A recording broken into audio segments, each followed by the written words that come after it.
Samantha हमेशा से सोचती थी कि उसके परिवार का घर साधारण था, कुछ भी खास नहीं।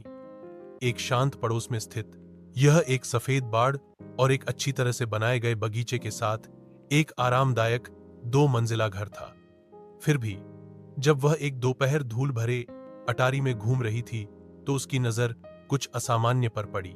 दूर कोने में भूली हुई पेटियों के ढेर के नीचे उसने फर्श के तख्तों के नीचे छिपा हुआ एक संकीर्ण ट्रैपडोर देखा। जिज्ञासा जागी। वह घुटने के बल बैठी और उसे खोला। नीचे स्थित छोटा सीढ़ीदार रास्ता एक धुंधले बासी सुरंग की ओर जाता था। दीवारें पत्थर से बनी थीं और एक धुंधली ठंडी हवा अंदर से फुसफुसाती हुई लग रही थी। दिल की धड़कन तेज होने के साथ सामंथा सावधानी से नीचे उतरी, उसकी टॉर्च अंधेरे को चीरती हुई। सुरंग उसकी उम्मीद से कहीं अधिक लंबी फैली हुई थी, जो पृथ्वी के नीचे मुड़ती और घूमती थी।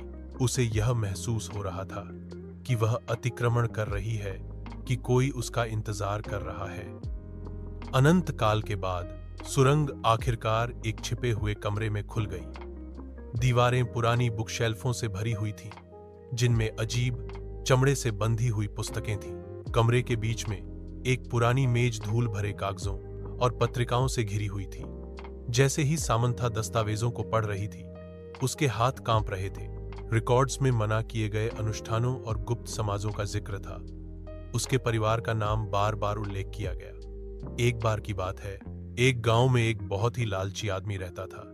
वह हमेशा दूसरों की चीजें हड़पने और जल्दी अमीर बनने की सोचता रहता। उसका मन कभी तृप्त नहीं होता था।